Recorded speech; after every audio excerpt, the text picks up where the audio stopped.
Cocorico, est-ce qu'il serait pas temps qu'on aille voir ce que sont capables de faire les Français? Salut tout le monde et bienvenue sur Bouton Rouge. Ça faisait longtemps que je lorgnais sur la marque française Baltic, qui a eu une ascension fulgurante dont on va parler un peu plus tard. Et je voulais donc vraiment me faire un avis sur ce que leur montre valait. Et pour l'occasion, j'ai demandé dans mon entourage si quelqu'un avait une montre de cette marque. Et grâce à mon ami Clément, j'ai pu dénicher une Aquascaphe. Merci Clément, t'inquiète, je l'ai pas rayée. Enfin, j'espère. Sauf que vous allez vite le voir, il y a un petit couac sur cette montre. Enfin, c'est un choix, mais moi qui me fait un peu grincer des dents. On va en reparler. J'espère que je vous ai suffisamment donné à l'eau à la bouche. Et c'est parti pour faire le test complet de cette Baltic Aquascaphe, première du nom. Avant de disséquer la bête, faut qu'on parle du phénomène Baltic. Si vous vivez dans une grotte depuis 2017, ce qui expliquerait que vous ne connaissiez pas cette marque, Baltic, c'est l'histoire d'une ascension fulgurante avec son fondateur Étienne Malek, qui lance la marque sur Kickstarter en hommage à la collection de montres de son père. En quelques années, ils sont passés du statut de micro-marque sympa à poids lourd incontournable, en réalisant plus de 10 millions d'euros de chiffre d'affaires. Ces Français s'est assemblé près de Besançon et c'est devenu la référence du néo-vintage. Pour ma génération, celle des entrepreneurs inspirants, eh bien c'est un véritable exemple de réussite entrepreneuriale énormément documenté, avec des vidéos, des campagnes de lancement, des passages sur des chaînes YouTube, sur d'autres plateformes, dans des événements. Bref, Baltic depuis 2017, c'est quasiment un sans faute, alors on peut leur tirer notre chapeau. C'est dans cette optique que Baltic a créé l'Aquascaphe, une montre de plongée inspirée des années 50 qui emprunte des éléments à tout plein de plongeuses populaires sans jamais copier. On peut y retrouver la rondeur d'une Blancpain 50 Fathom, des index en sandwich à la Panerai. Bref, on comprend tout de suite les inspirations de Baltic quand on voit cette Aquascaphe, dont justement le verre très domé, le côté très hermétique de la montre, pourrait nous faire penser à un scaphandrier ou à un hublot de sous-marin. Avant de s'attarder exactement sur les caractéristiques techniques de la montre, je voulais vous montrer d'abord la boîte supplémentaire du bracelet qui peut être donc grain de riz ou caoutchouc en fonction de ce que vous choisissez, qui est fourni avec. La voici. Vous voyez, le bracelet arrive normalement bien fermé dans cette boîte avec un outil brandé Baltic. C'est appréciable. Et tout est fait pour rappeler la mer puisque la boîte principale a un motif qui nous rappelle de l'eau. Et même la boîte à l'intérieur est grainée de couleur bleue, ce qui peut nous faire penser bien sûr à de l'eau, mais on apprécie la texture. Et bien sûr, tout arrive dans des matériaux très doux, avec les papiers qui se situent en dessous. Moi, ça me fait un peu penser aux boîtes de Venezianico, mais en encore plus texturé. Alors voilà, je vous l'annonce de but en blanc. Qu'est-ce qu'on a pour environ 600-700 € chez une marque française? Eh bien d'abord, on a une montre de 39 mm, ce qui pour moi représente à peu près le sweet spot pour n'importe quelle montre, puisque 39 mm, c'est censé aller à tout le monde. Donc on a 39 mm de diamètre, comme je vous le disais. Enfin, 38 mm à la lunette et un petit millimètre en plus de boîtier par 47 mm de corne à corne. Vous voyez quand même que le corne à corne est plutôt allongé par rapport à la rondeur du boîtier. 12 mm d'épaisseur. On y reviendra plus tard, mais c'est ça qui fait la particularité de cette montre. Et verre inclus en plus, un verre saphir double dôme, n'oubliez pas. C'est fin, ça passe sous une chemise, c'est élégant, on en reparlera. Et 20 mm d'entrecorne. Je vous le disais, ce verre saphir double dôme, eh bien il rajoute pas énormément d'épaisseur, malgré, comme je vous le disais, ce dôme. Vous pouvez d'ailleurs voir la courbure grâce à la lumière que vous voyez se refléter. Vous voyez qu'il y a une énorme déformation qui nous rappelle vraiment cette histoire de scaphandrier, comme je vous en parlais juste avant. Pour parler du cadran, on y reviendra, mais notez la construction sandwich des index 3, 6, 9. C'est découpé, c'est profond. En fait, vous voyez que c'est creusé. Ça nous rappelle un petit peu voilà, ce que faisait Panerai. Ça donne vraiment de la profondeur, du relief. C'est un détail qu'on trouve rarement à cette gamme de prix. Le seul équivalent que je connais chez une plongeuse récente,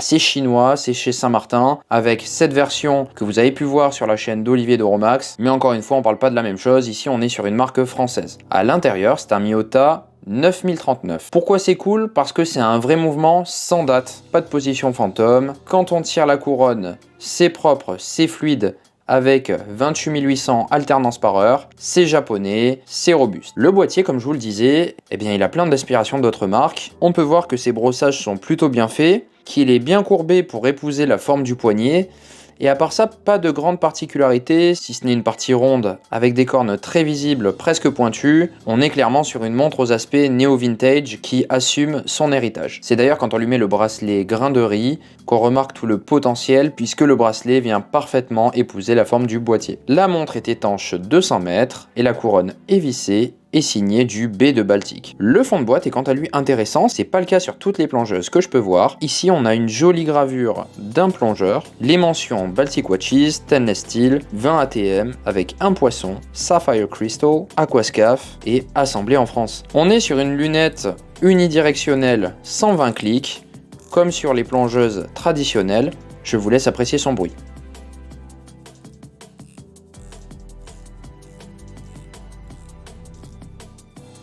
Ce coloris gilt est choisi à dessein puisque la profondeur du bleu va venir être contrastée par des index qui sont jaunes, crème, très vieillis. Je vous renvoie à ma vidéo June is the New White. Aujourd'hui on préfère le jaune, le beige, le crème, le vieilli que le blanc classique. Et les aiguilles sont simples mais efficaces, bien faites, remplies de C1 pour assurer une luminescence optimale.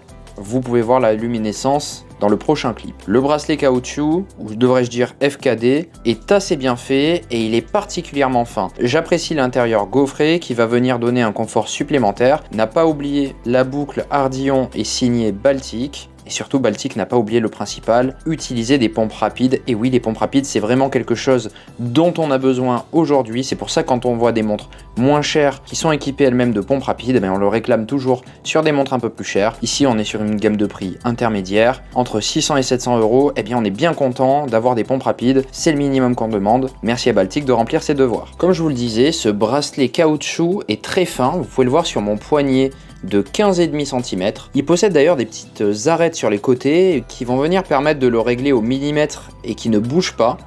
Moi j'aime beaucoup ce bracelet et je trouve que pour une fois c'est un bracelet FKD ou caoutchouc qui ne donne pas un air plus épais à la montre que ce qu'elle est vraiment. D'ailleurs comme vous pouvez le voir, elle passe parfaitement sur ma chemise, ce qui fait qu'on pourrait dire que cette plongeuse est une plongeuse de bureau. Et hop, comme vous pouvez le voir, grâce à la magie des pompes rapides, j'ai pu changer de bracelet assez vite. Et là, ça vient carrément donner une autre dimension à cette montre de plongée. Là, on voit vraiment l'ADN finalement plongeuse de bureau, même si qui dit pompe rapide ne veut pas dire que c'est extrêmement facile de les régler. Pour être totalement transparent avec vous, j'ai vraiment galéré avec ces pompes-là à les enlever et les remettre. Alors c'est soit que je m'y prends mal, soit qu'il faut vraiment des bons ongles, ce que j'ai pas. Après, je vais pas trop critiquer. Ce bracelet, il paraît presque liquide et il vient parfaitement coller avec l'ADN aquatique de cette montre et nous laisse sur un fermoir fait d'éléments solides avec 5 micro-ajustements qui ne sont malheureusement pas sans outils. On ne peut pas faire glisser le bracelet pour changer rapidement de taille. Par contre, l'outil est fourni à l'intérieur comme je vous le montrais juste avant. Bon, moi comme je vous l'ai dit, je partais avec des sacrées attentes et ça m'énerve un peu parce que j'aimerais l'aimer à 100%. Je vais être totalement honnête avec vous. C'est pas exactement le cas. J'ai conscience quand je l'ai au poignet que c'est une très bonne montre avec des dimensions idéales qui respectent parfaitement l'esprit. Je peux la passer sous une chemise, elle est fine, bref j'en suis ravi. Mais il me manque le petit plus.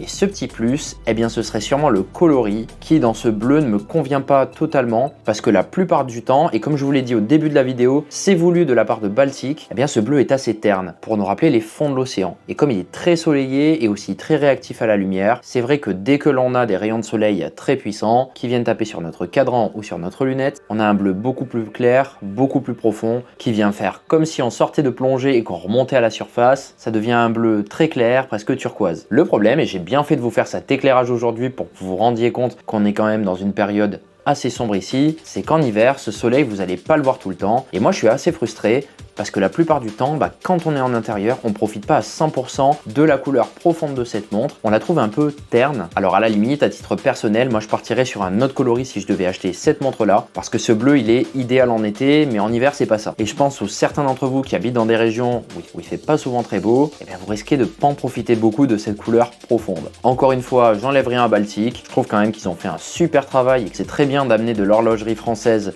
abordable à ce niveau. Et d'ailleurs, j'ai l'impression que la Aquascaf Mark II me conviendrait beaucoup plus. J'aimerais énormément l'essayer sur son coloris gris parce que j'ai une petite obsession qui me vient. J'aimerais bien comparer toutes les montres grises du marché dans cette gamme de prix. Et autre petit problème, ça a été par rapport à la mise à taille de ce bracelet grain de riz. Bien qu'il soit incroyable et qu'il y ait pas moins de 6 niveaux de micro-ajustement, j'ai quand même eu du mal à savoir exactement quelle était la bonne taille pour mon poignet. Ce micro-ajustement n'est pas sans outil, alors si vous avez le poignet qui gonfle et qui dégonfle dans la journée, il va falloir sortir la petite baguette magique. Et cette montre, comme elle est en acier, qu'elle est assez rigide, et bien c'est sûr que quand elle n'est pas exactement la taille de votre poignet, elle peut vous faire un peu mal. Ça a été mon cas, surtout au niveau de la couronne. La montre, si elle n'est pas parfaitement ajustée à votre poignet, la couronne elle peut vous faire vachement mal. Clément, merci encore pour ce prêt. Je te la rends avant que le soleil revienne, parce que j'ai peur que si je la garde jusqu'à juin-juillet, je la garde définitivement. J'achète une montre pour une marque française, indé, qui en fait un peu monte ça en France.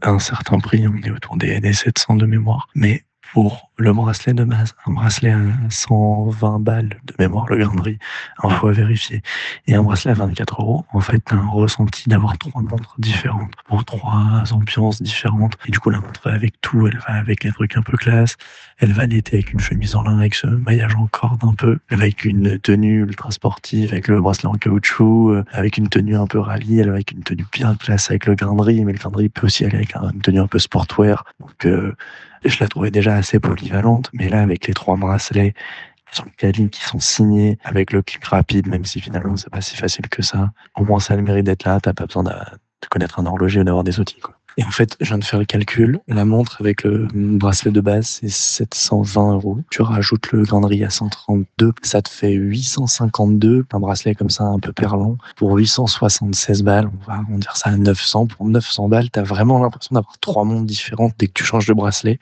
C'est juste incroyable. Alors merci à tous d'avoir regardé la vidéo, j'espère qu'elle vous a plu. Si c'est le cas, n'hésitez pas à vous abonner à la chaîne et à me dire en commentaire si vous préférez le bracelet grain de riz ou le bracelet caoutchouc sur ce genre de plongeuse, et aussi si vous préférez les cadrans mat ou soleillés. N'oubliez pas de liker la vidéo, de la partager et surtout de mettre un boost via votre application YouTube. Il suffit de swiper la barre des commentaires sur la droite et de cliquer sur booster. Je vous laisse ici avec une autre super plongeuse que j'ai pu tester récemment. C'était Bouton Rouge, fin de transmission.